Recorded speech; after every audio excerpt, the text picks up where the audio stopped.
Selamat pagi, Assalamualaikum warahmatullahi wabarakatuh. Salam sejahtera buat kita semuanya. Semoga selalu dalam keadaan yang sehat ya, buat teman-teman dimanapun berada. Tetap berproses buat teman-teman, tetap semangat ya. Saya harap dengan kondisi yang seperti ini, situasi yang seperti ini, harus gimana ya, kita harus benar-benar bisa bersyukur dengan kondisi yang ada, harus bisa menikmati, menyesuaikan diri dengan kondisi yang ada, dan semoga teman-teman dimanapun berada selalu dalam keadaan yang sehat ya.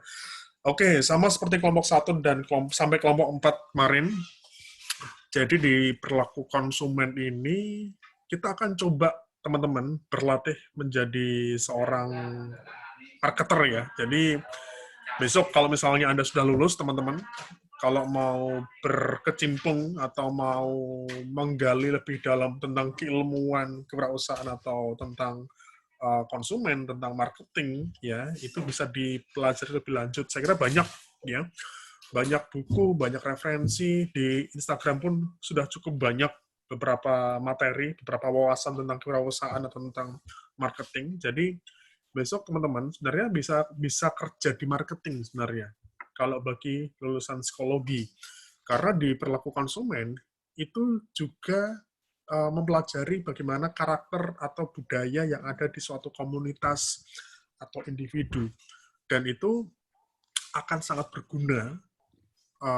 Pengenalan budaya konsumen akan sangat berguna untuk menentukan sebuah produk.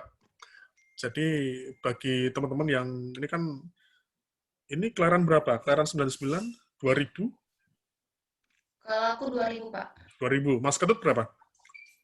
Kenapa? Ini ada Mas Ketut, Oh, Mas, Mas gitu. ya sebagian besar 2000 ya, 2099 ya. Artinya teman-teman di usia yang benar-benar katakanlah usia-usia produktif ya, yang mungkin sangat apa ya, sangat menyukai sesuatu hal yang lagi tren, sesuatu hal yang lagi baru sekarang ya. Kita juga melihat ada beberapa sosial media yang sekarang banyak digunakan oleh anak muda. Kalau dulu kita ingat masih ada Facebook, Twitter, Instagram, sekarang TikTok ya. Jadi semua pengen eksis, semua pengen mengikuti budaya, semua pengen mengikuti apa yang dipakai sama teman Anda. Ini sebuah tren, teman-teman. Nah, yang namanya produk, ya, ini perlu kita pahami. Sebuah produk, sebuah barang, itu kan juga kalau misalnya kita mau memasarkan ke konsumen, juga harus mengikuti perilaku konsumen seperti apa. Nanti kita lihat ya, ini dari kelompok 1 kemarin sampai kelompok 5 hari ini, ada beberapa produk yang telah kita ungkap. Nah, ini kelompok 5 ini kan kaos kaki, ya, kaos kaki wanita. Di satu sisi, ini adalah barang, produk yang mungkin orang butuh. Tapi juga ada beberapa hal yang lain, di sisi yang lain, ini menjadi barang yang bisa saja menjadi tren di kemudian hari. Karena kita lihat sekarang kalau misalnya, kita ambil contoh apa? Skincare ya. Skincare tuh kan sekarang lagi tren ya. Ini banyak yang pakai skincare. Padahal penggunaan skincare itu kan sudah sangat lama sekali untuk kebutuhan kulit. Tapi bisa jadi 2-3 tahun terakhir ini menjadi tren di kalangan wanita, anak muda, ya. Karena skincare tidak hanya untuk merawat, tapi juga untuk trendsetter. Soft lens misalnya. Soft lens itu kan sebenarnya dibutuhkan untuk membantu orang melihat ya. Tapi di beberapa kesempatan yang lain, soft lens menjadi tren. Kadang orang nggak butuh, hanya untuk gaya-gayaan aja. Hanya untuk terlihat cantik saja. Nah, seperti itu. Oke, kita mulai mungkin dari kelompok 5. Ini silakan, siapa yang mau memulai terlebih dahulu, dibacakan dulu di PPT-nya. Nanti setelah ini kita ngobrol aja ya. Nanti kita sharing aja ya, teman-teman ya. Baik, silakan. Siapa yang mau memulai terlebih dahulu? Baik, terima kasih. Suara saya kedengaran nggak, Pak? Dengar, Maria. Dengar jelas. Oke, terima kasih. Selamat pagi, Pak, dan lain-lain. Dan yang lainnya, perkenalkan kami akan mempresentasikan tema dari kelompok 5, yaitu kaos kaki wanita. Next. Sebelumnya, perkenalkan nama kelompok kami. Yang pertama saya sendiri, Maria Vina Burusaragi Penambunan. Kemudian ada teman saya, Atika Karisma. Kemudian ada Nutrifani. Kemudian ada Iketut Hari Anggara. Dan Rosario. Kemudian Mutiara Harwinda. Sebelumnya kita akan menjelaskan tentang pengertian dari kaos kaki wanita yang akan dijelaskan oleh rekan saya, Mutiara. Oke, baik. Langsung saja, pengertian dari kaos kaki wanita. Kaos kaki adalah garment yang dirajut untuk menutupi kaki wanita. Kaos kaki dirancang untuk beberapa kegunaan seperti mengurangi gesekan antara kaki dan alas kaki, membuat kaki tetap hangat, menyerap keringat, dan lain-lain. Kaos kaki biasanya terbuat dari kain katun, wool, polipropilen, atau terkadang dari nilon. Warna kaos kaki beraneka ragam, walaupun biasanya berwarna gelap untuk pakaian resmi dan putih untuk olahraga atau acara santai. Sejarah kaos kaki modern dimulai pada tahun 1589. Seorang pendeta asal Inggris bernama William Lee. Ia berhasil menciptakan mesin rajut yang pertama. Berkat hasil kerja kerasnya, mesin rajut telah banyak dipakai serta dipakai di seluruh benua Eropa. Kaos kaki mulai berkembang selama berabad-abad, sampai sekarang banyak bermunculan model, jenis, motif, corak, dan warna. Terima kasih. Kemudian dijelaskan target market kaos kaki wanita oleh Atika. Silakan.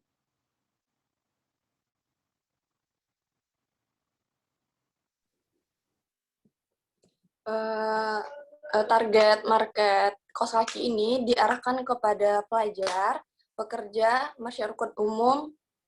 Yang pertama itu ada kaum milenial. Nah, saat ini banyak kaum milenial yang bergaya casual untuk tetap fashionable saat berpergian. Dengan memakai kaos oblong yang oversize dan dengan memakai bawahan jeans slim fit serta sneakers warna putih. Dan tidak lupa juga mereka memakai kaos kaki. Nah, saat ini kaos kaki telah menjadi style kaum milenial. Motifnya yang kekinian dengan bahan lembut memanjakan kaum milenial ini sehingga banyak yang tertarik dan memakai kaos kaki. Yang kedua yaitu pelajar atau mahasiswa. Nah, setiap murid diwajibkan untuk memakai kaos kaki ketika bersekolah. Setiap sekolah rata-rata melakukan peraturan yang sama. Tujuannya supaya tercipta keseragaman di antara siswa dan juga menunjukkan adanya kesatuan dan persatuan di sekolah. Para guru juga memberikan kesempatan bagi mereka untuk memakai warna lain di hari tertentu untuk memberi kesempatan mereka berekspresi. Nah, tentunya tidak lepas dari peraturan yang tetap harus dilaksanakan. Nah, tidak jarang juga mahasiswa menggunakan kaos kaki untuk beraktivitas dalam perkuliahan. Nah, sebagian besar universitas melarang mahasiswanya untuk menggunakan sendal dalam perkuliahan. Maka dari itu, mahasiswa kebanyakan menggunakan sepatu dan memakai kaos kaki sebagai pelengkap agar terasa nyaman saat beraktivitas. Next. Selanjutnya, pekerja. Pada seorang pekerja, kaos kaki juga sangat dibutuhkan karena selain membuat nyaman dalam melakukan aktivitas, kaos kaki juga digunakan para pekerja untuk menunjang penampilan mereka agar terlihat lebih keren dan elegan. Nah, yang terakhir ada yaitu masyarakat umum. Nah, terutama pada wanita yang berkerudung atau muslimah. Mereka sangat membutuhkan perlengkapan busana selain kerudung, seperti kaos kaki ini yang sangat membantu untuk menutup auratnya. Nah, selain itu juga ada yang menggunakan kaos kaki ketika tidur. Rasa hangat yang memberikan aliran panas dapat disalurkan ke tubuh dan dapat membuat lebih mudah mendapatkan tidur yang nyenyak. Terima kasih. Terima kasih. Selanjutnya, penjelasan metode pemasaran oleh Rosario. Baik, materi pemasaran yang pertama itu pemasaran melalui sosial media. Nah, banyak pilihan media sosial yang dapat kita manfaatkan untuk strategi pemasaran seperti Instagram, Facebook, TikTok, dan lain-lain.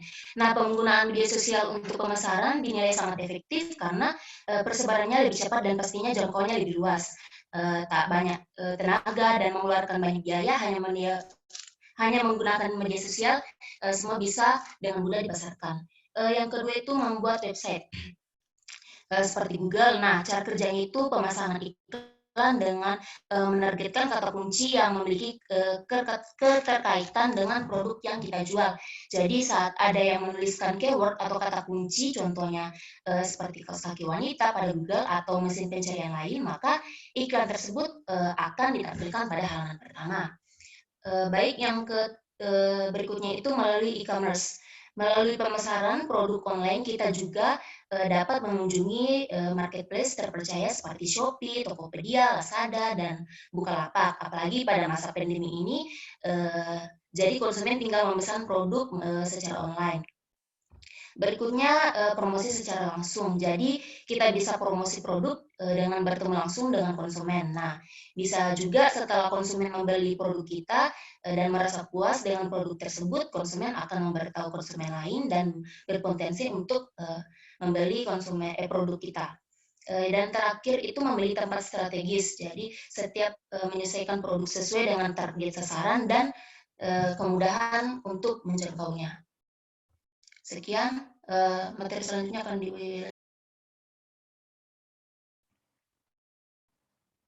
Materi selanjutnya, next. Oke. Faktor konsumen membeli produk akan dijelaskan oleh Ketut. Silakan. Baik,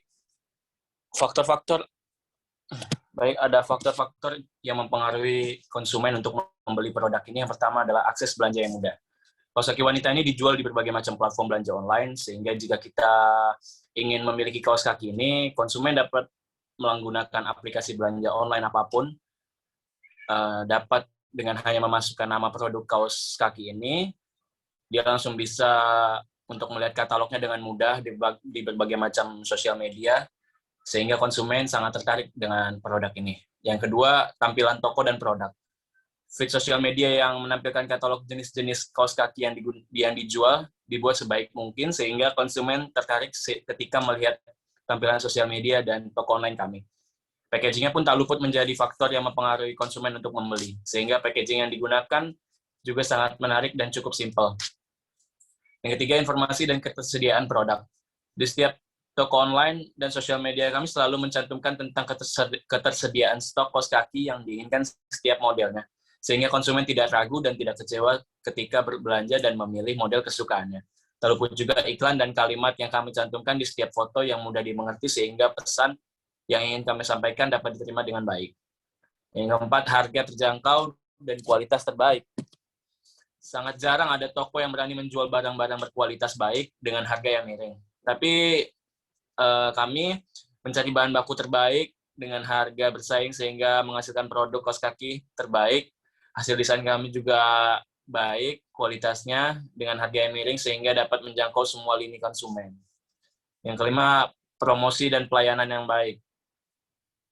Tentunya toko yang memberikan pengalaman belanja yang baru untuk para konsumen dengan memberikan banyak promo yang tentu saja akan meningkatkan keinginan konsumen untuk membeli produk ini, serta tak juga luput pelayanan atau servis yang baik sehingga meninggalkan kesan yang baik untuk hati konsumen yang memungkinkan konsumen untuk dapat berbelanja lagi di lain kesempatan. Demikian presentasi dari faktor. Selanjutnya bisa dikembalikan ke moderator. Oke. Terima kasih. Selanjutnya, materi yang terakhir itu mengenai kelebihan dan kekurangan kaos kaki wanita akan dijelaskan oleh Fani. Silakan, Fani. Oke, di sini saya akan jelasin tentang kelebihan dan kekurangan dari kaos kaki wanita. Kelebihan dari kaos kaki wanita sendiri yaitu yang pertama adalah melindungi kaki dari panasnya sinar matahari. Yang kedua, mencegah cedera pada kaki ketika sedang berolahraga. Yang ketiga, mencegah kaki agar tidak lecet ketika memakai sepatu. Yang keempat, melindungi kaki dari bakteri dan jamur. Sedangkan yang kelima adalah memberikan rasa nyaman dan rasa hangat ketika dalam keadaan yang dingin. Next. Yang keenam, mencegah bau kaki pada saat melakukan aktivitas yang berat, sehingga terkadang kaki menjadi basah kan. Lalu yang ketujuh, menjaga kelembapan kaki sehingga kaki menjadi sehat, terjaga, dan lembab. Sedangkan kekurangan kaos kaki wanita sendiri yaitu adalah ketika kaos kaki digunakan dalam keadaan basah atau ketika basah, maka akan mengakibatkan sarang jamur. Yang kedua, jika memakai kaos kaki yang ketat, maka akan membuat sirkulasi darah kita tidak lancar. Oke, akan saya kembalikan ke moderator. Baik, terima kasih buat Fani. Dan itulah hasil kelompok kami. Terima kasih, Pak. Oke, kita sambil ngobrol aja ya, teman-teman ya. Kita coba sambil nanti sambil survei kecil-kecilan deh. Oke, ini kan kaos kaki wanita ya. Jadi kaos kaki itu kan sebagai suatu produk yang orang mungkin membelinya itu lebih ke kebutuhan ya daripada keinginan. Ya, jadi ini yang perlu kita pahami teman-teman. Ada beberapa produk, ada beberapa barang yang orang lebih cenderung beli karena kebutuhan daripada keinginan. Tapi juga ada beberapa produk yang orang lebih cenderung membeli karena keinginan daripada sebuah kebutuhan. Kalau kita mau dibuat skema, itu ada primer, sekunder, sama tersier. Kalau primer, itu orang beli karena memang butuh banget. Ya sama halnya ketika mungkin Nur Trifani misalnya, kamu lagi di jalan, bensinmu sudah habis, kamu beli bensin. Primer dong. Nah, kamu nggak beli bensin, ya kamu nggak bisa jalan motornya kan. Terus misalnya Maria, katakanlah, beli makan di Warmindo atau di warteg, karena lapar, udah jam makan siang, itu primer. Kalau sekunder, itu kebutuhan yang tidak harus selalu dipenuhi setiap saat. Bisa mungkin sebulan atau 2 bulan sekali. Semacam make up, ya, alat mandi, dan sebagainya. Kalau tersier, itu lebih ke keinginan, teman-teman. Jadi kaos kaki ini sebenarnya antara primer sama sekunder ya. Nah, saya coba deh pengen ngobrol sama Maria deh. Maria, halo Maria. Halo, Pak. Maria, asli mana kamu? Saya asli Medan, Pak. Medan, sekarang di Medan ya? Iya, Pak. Oke. Maria punya kaos kaki nggak? Punya. Punya. Sering kamu pakai nggak? Sering dipakai kalau pakai sepatu dan main keluar. Selalu kamu pakai? Berarti kalau misalnya kamu lagi main keluar, kamu apa? Sandal, sepatu, atau model sepatu sandal gitu? Saya biasanya kalau main keluar kemana-pun pakai sepatu terus sih, Pak. Oke. Kaos kakinya, kamu dekat nggak sama kaos kakimu? Bisa dibawa nggak? Oh, sekarang. Coba, Benar, Pak. coba ya. Nanti bisa balik lagi nggak apa-apa. Saya pengen ke Nur Trifani dulu deh. Ya, Pak. Halo, kamu asli mana? Nur Trifani. Pontianak, Pak. Pontianak. Kalimantan Barat. Oke. Panggilannya siapa? Fani atau Fani? Oke. Fani punya kaos kaki? Punya. Punya. Oke. Dalam rentang waktu 3 bulan terakhir, kamu beli kaos kaki nggak? Iya, Pak. Iya. Oke. Kamu beli kaos kaki untuk apa? Untuk melindungi dari panas matahari, Pak. Kalau misalnya kan keluar-keluar, nutupin. Karena kan saya hijaban terus biar nutupin aurat gitu, Pak. Oke. Ada model khusus nggak sih? Kamu beli kaos kaki? Atau hanya sekedar yang penting nyaman di kaki aja? Bisa nutupi kaos, bisa nutupi kaki gitu? Enggak, Pak. Enggak ada model khusus sih, Pak. Sebenarnya yang penting ya bisa nutupin kaki dari panas matahari ataupun kayak nutupin kaki aja gitu. Oke. Yang penting ya, istilahnya bisa nutupi kaki ya? Ya. Oke. Saya coba pengen ke Mas Ketut Hari. Halo, Iya, Pak. Mas. Monggo, Pak. Mas Ketut, asli mana, Mas? Lampung, Pak. Oh, di Lampung. Lampungnya mana kamu? Bandar Lampung Kota, Pak. Bandar Lampung. Oh, saya punya kantor di Wai Halim dulu, Mas. Pernah ke sana juga Oh, saya. ya. Di Tanjung Karang berarti ya, jangan ya. Sekarang pusat. Oke. Mas, punya kaos kaki nggak, Mas? Lumayan banyak, Pak. Lumayan banyak. Kaos kakinya untuk apa? Kaos Saya kakinya buat untuk keperluan apa? Kamu beli kaos kaki? Kamu punya kaos kaki? nyesuaiin sama outfit kerja paling, Pak. Oh, kamu kerja. Istilahnya digunakan untuk kerja ya? Ya, matchingin sama pakaian gitu, Pak. Kalau saya pakai celana atau baju apa, saya matchingin sama kaos kakinya juga. Oke, kamu sering main bola nggak, Mas? Futsal atau main bola di lapangan? Iya, sering Pakai kaos kaki dong? pakai dong.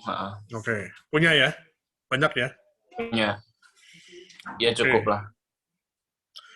Oke, nah gini teman-teman. Kalau misalnya kita kita punya produk ya, kita punya produk katakanlah kaos kaki, ya. Nah, nanti ketika Anda menjualnya, ketika Anda menentukan strategi marketingnya, paling enak pertama itu menentukan segmennya dulu, teman-teman. Ini saya lihat, ini siapa yang megang PPT-nya? Mungkin sambil di scroll ke atas ya, di bagian bagian segmentasinya. Coba. Nah, stop ya. Oke, ada target masyarakat umum, ada target pekerja, terus mungkin di atasnya lagi, yang keempat, ada yang kaum milenial, ada yang pelajar atau mahasiswa. Oke, ini Maria udah balik. Maria, bisa diliatin kaosmu kayak gimana, kaos kakimu? Ditunjukin ke kamera. Semua, Pak. Satu aja. Kalau Ini bersih. saya lebih suka yang polos, hitam. Oke, itu tipis atau tebel? Biasa aja sih. Biasa aja. Itu yang sering kamu pakai sehari-hari ya? Oke, nah kalau misalnya teman-teman mau menentukan targetnya, mau memudahkan untuk menentukan produknya, ketika nanti Anda mau menjual kaos kaki, itu kan biasanya kalau misalnya ngejarnya profit, ya, itu pilih jenis kaos kaki yang memang sesuai dengan target konsumennya. Misalnya gini, katakanlah untuk mahasiswa yang berhijab ya, itu biasanya kaos kakinya, itu setahu saya ya, itu modelnya yang panjang dan tipis. Benar nggak, Fani? Atau mungkin Atka? Setahu saya yang seperti itu. Ya, yang modelnya tipis tapi panjang sampai lutut biasanya. Karena kalau misalnya kita bilang model kaos kaki bisa macam-macam. Ya. Nah, tapi kalau untuk Gen Y atau kaum milenial, di Jogja ini nggak tahu ya, kalau di tempat kalian ya, di Jogja itu kan lagi ngetren kaos kaki yang cuma semata kaki, tahu nggak sih? Kaos kaki, tapi cuma semata kaki. Istilahnya dia cuma tingginya kaos kakinya itu hanya semata kaki, jadi nggak nyampe betis. Jadi hanya di atas mata kaki saja. Jadi misalnya pakai sepatu yang sepatu cewek yang kain itu, apa sih, aku nggak tahu namanya, itu di Jogja lagi tren seperti itu. Jadi kaos kaki tipis, cuma hanya nutupi benar-benar hanya nutupi mata kakinya aja. Jadi nggak sampai ke atas. Itu di Jogja lagi tren. Ya, beberapa mahasiswa, beberapa teman-teman dosen, staff itu banyak yang punya itu. Nah, kalau misalnya nyasarnya mau pelajar atau mau mahasiswa yang memang harus menggunakan kaos kaki setiap hari pada saat sekolah atau kuliah, kaos kakinya konvensional. Kaos kaki yang agak tebal itu kan, bisa warna polos, hitam atau putih, yang tingginya sampai sebetis misalnya kayak gitu. Karena biasanya di sekolah, kalau di Jogja, nggak tahu di tempat kalian ya, di Jogja, di beberapa sekolah, itu kan punya aturan, kalau pakai kaos kaki harus polos. Jadi nggak boleh ada yang gambarnya. Jadi benar-benar istilahnya harus benar-benar polos. Nah, nanti tergantung teman-teman. Anda kalau misalnya mau memfokuskan ke satu segmen aja, nggak apa-apa. Berarti perlu ditambahkan model kaos kakinya. Ini yang nanti perlu riset kecil-kecilan lagi. Nah, untuk pelajar, untuk anak-anak gaul, anak-anak gaul yang sering nongkrong di Amplas atau mungkin sering nongkrong di Hartono Mall misalnya, beda dengan kaum pekerja. Saya misalnya, saya juga kadang pakai kaos kaki. Kaos kaki yang digunakan ya untuk melindungi kaki dari gesekan sepatu. Jadi yang saya pakai ya kaos kaki yang biasa aja, polos, hitam atau putih. Tapi kalau misalnya untuk gaya-gayaan, untuk nongkrong dan sebagainya, mungkin beda ya kaos kakinya modelnya ya. Mungkin bisa motifnya bisa motif macam-macam. Bisa motif polka dot mungkin kayak gitu. Nah, jadi ini sebenarnya udah bagus, udah bisa menentukan targetnya. Cuma apakah nanti berpengaruh sama produknya atau enggak? Kayak hijab pun, jilbab, terus juga ada trennya kan. Zaman-zaman pasmina, ya sekarang mungkin beda lagi trennya. Jadi kalau misalnya teman-teman mau menentukan, karena nggak setiap latar belakang konsumen itu memerlukan produk yang sama, harus disesuaikan sama kebutuhan mereka. Nah, ini kan ada 4 ya kalian ya. Ada kaum milenial, ada pelajar mahasiswa, ada karyawan, sama ada masyarakat secara umum. Jadi mungkin misalnya masyarakat secara umum, mereka beli kaos kaki karena untuk kebutuhan aja, biar nggak dingin, biar mungkin ada yang sakit misalnya karena harus pakai kaos kaki, ya. Kayak misalnya ambil contoh kaos kaki bayi ya. Kaos kaki bayi itu kan ada 2 manfaat. Pertama, memang untuk melindungi kaki bayi dari kedinginan. Yang kedua, untuk lucu-lucuan biasanya. Jadi kadang misalnya kaos kaki bayi, itu nggak hanya sekedar untuk menutupi kaki bayi, tapi biasanya bagus-bagus kan. Ada bonekanya, warnanya benar-benar ngejreng, agak norak kayak gitu kan. Karena buat lucu-lucuan. Tetapi ada 2 kebutuhan di sini. Karena kebutuhan orang untuk melindungi kaki, bikin nyaman, biar bikin anget dan sebagainya, atau karena kebutuhan, atau karena keinginan, atau karena trendsetter. Dulu masih ingat, saya nggak tahu, kalian ngalami nggak ya? Kalau zaman-zaman saya SMP ya, atau SD, saya mungkin SD, kalian belum lahir ya, 95, 96. Dulu tuh ada sempat tren kaos kaki yang ada bunganya. Tapi bukan bunga yang bukan bunga yang benar-benar ngejreng ya. Tapi emang ada semacam bunga kayak plastik gitu loh, ditempelin di ujung kaos kakinya. Itu dulu sempat tren, ya. Terus ada lagi model kaos kaki garis-garis, itu tahun berapa ya? 90-an akhir. Itu dulu banyak yang tren juga, banyak yang suka juga. Kaos kaki garis-garis, modelnya kayak gitu. Jadi, ya ini tergantung teman-teman ya, karena kaos kaki juga ada yang tebal, juga ada yang tipis, menyesuaikan pangsa pasarnya. Nah, ini kalau misalnya mau dibuat seperti ini, per target, ya, nanti juga perlu, saya kira, menyesuaikan strategi marketingnya. Artinya, produknya juga harus disesuaikan dengan kebutuhan masing-masing targetnya. Saya nggak yakin kalau untuk yang gen-gen milenial zaman-zaman sekarang, apakah masih pada doyan beli kaos kaki? Nggak. Tapi kan sekarang juga ngikuti sepatu kan, sneakers kan. Nah, misalnya mau pakai sneaker kan juga harus pakai kaos kaki. Nah, jadi teman-teman nanti bisa ditambahkan ya terkait dengan istilahnya merancang produknya, pemilihan produknya. Jadi besok next time, kalau misalnya teman-teman ada kesempatan mau jadi reseller, misalnya Mbak Fani nih, pengen jadi reseller nih, pengen jual kaos kaki nih, biasanya memang ngambil barangnya, itu adalah barang-barang yang sekarang lagi banyak diminati.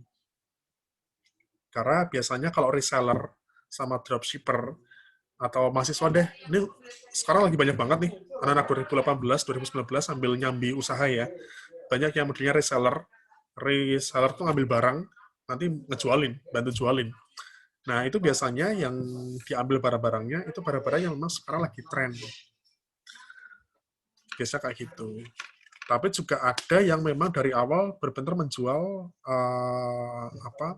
kaos kaki. Jadi tinggal mencari segmentasinya aja. Kayak gitu. Kemudian saya pengen lihat ke promosinya ya, di slide 6 coba, Mbak. Oke, ini ada Instagram, ada Facebook ya. ada e-commerce, ya. Kira-kira orang untuk mencari kaos kaki, haruskah pakai e-commerce? Nah, silakan. Ada yang mau jawab nggak kira-kira? Ada nggak yang orang-orang zaman sekarang yang mau cari kaos kaki harus buka Shopee atau mungkin buka Tokopedia? Kalau cowok mungkin iya sih, Pak. Kalau cowok. Oh iya, kenapa Mas? Mungkin kalau cowok kan beberapa ada referensi dilihatnya model. Nah, berarti perlu ada apa ya istilahnya pembatasan di sini. Karena biasanya kalau orang mau cari model, cari bentuk kaos yang mungkin lagi tren, itu memang pakai sosial media. Tapi ketika orang butuh kaos kaki hanya untuk kebutuhan, hanya untuk sekedar nutupi kaki, bikin nyaman, itu biasanya mereka lebih cenderung langsung datang ke toko.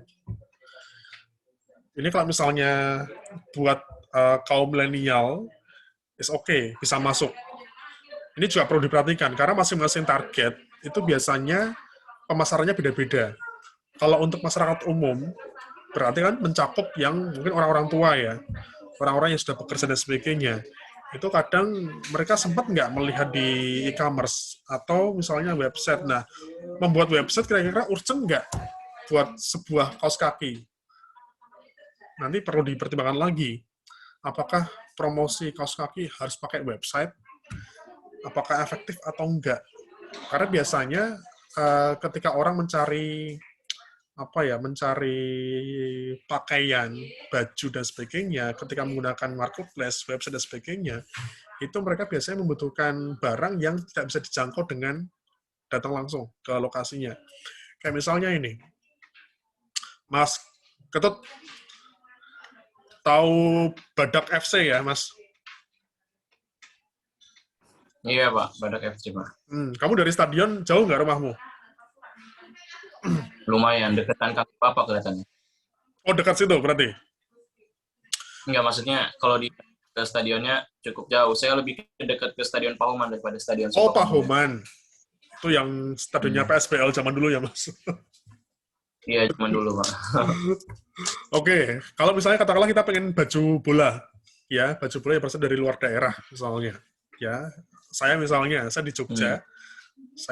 Jogja, di Sleman, klub di Jogja itu kan ada PSS, ada PSIM. Saya pengen beli baju Badak FC Lampung. Di Jogja mungkin nggak ada. Yeah. Makanya saya harus pakai website. Ya, harus pakai website, harus pakai Instagram, atau di aplikasinya.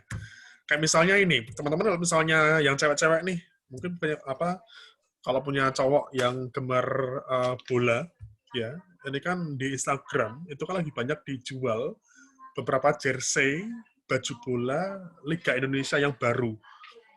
Ini banyak banget beberapa klub Indonesia yang sekarang banyak menjual baju bola, itu pakai aplikasi, pakai Instagram. Karena mungkin hanya dijual di kota tersebut.